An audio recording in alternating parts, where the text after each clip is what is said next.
Friends, good morning అందరికీ. ఈ మధ్య అయితే నేను సరే వీడియోస్ చేయట్లా. కొంచెం మన స్టమక్ పెయిన్ వచ్చి కొంచెం హెల్త్ ఇష్యూ అయింది, అందుకని చేయలేదు.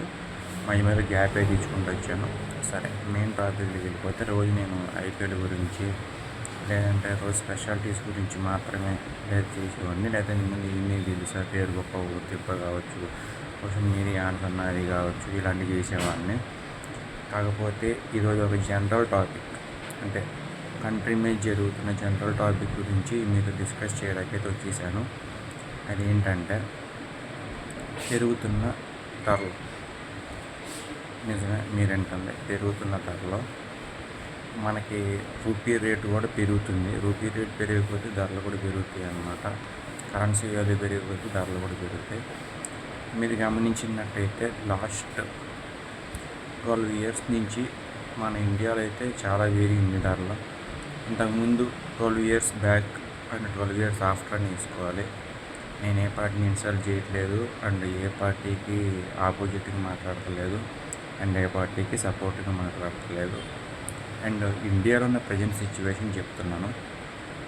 ఓకే, ఎవరన్నా తప్పుగా తీసుకుంటే సారీ. నేను నాకు అనిపించిన వీడియో ఇది. అప్పుడు పెట్రోల్ 50 or 60 ఉండేది. 2014 బ్యాక్ అనుకుంటా 50 or 60 రూపీస్ ఉండేది. ఇప్పుడు 2026 వచ్చేటప్పటికి 100 దాటి 101, 102 వెళ్ళిపోయింది. ఇంకా 110 అటు వెళ్ళిపోయిన ఆశ్చర్యం లేదు. డీజిల్ కూడా అంతే, 90 అని ఇప్పుడు ఉంది, 95, 97, 99. అది కూడా దాదాపు 100 దగ్గరలో ఉంది డీజిల్ కూడా. అప్పట్లో డీజిల్ పెట్రోల్ కంటే తక్కువ అనుకుంటా నాకు తెలిసి, 40 అట్లా ఉండేది నాకు తెలిసి. దానికి ఇప్పుడు 10 రూపీస్ తేడా ఉంటుంది ఎంతైనా సరే పెట్రోల్కి డీజిల్కి. అది ఎందుకంటే అప్పుడు డీజిల్ తక్కువ వాడేవాళ్ళు, పెట్రోల్ ఎక్కువ వాడేవాళ్ళు కాబట్టి పెట్రోల్ రేట్ ఎక్కువ ఉంటుంది, డీజిల్ తక్కువ ఉండేది. అలాగని గోల్డ్ రేట్ కూడా అంతే. అప్పట్లో అంతదాకా ఎందుకంటే 2019, 2020 టైం వరకు 50,000 ఉండేది గోల్డ్.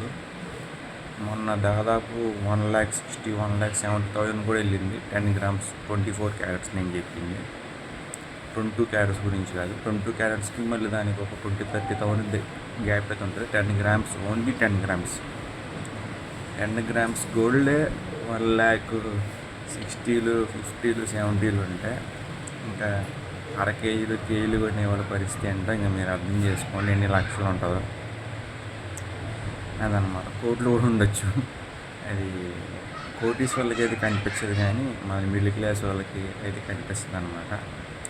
ఏంటి అప్డేట్ చెప్తున్నాను అనుకోమాకండి, ఉన్న మిడిల్ క్లాస్ వాళ్ళ కష్టాలు అయితే చెప్తున్నాను.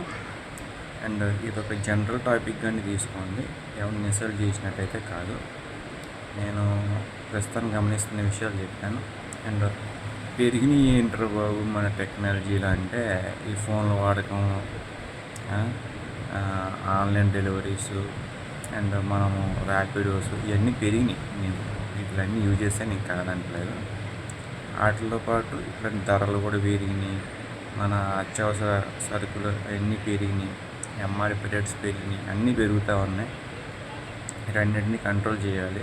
మరి గవర్నమెంట్ ఇంకెందుకు పెంచుకుంటూ వెళ్తుంది, ఎందుకు కంట్రోల్ చేయట్లేదు నాకైతే అర్థం కావట్లేదు. మరి ఇంత డబ్బులు వచ్చినా సరే పెంచుతున్నారు, బాగానే ఉంది. ఇంత డబ్బులు వచ్చినా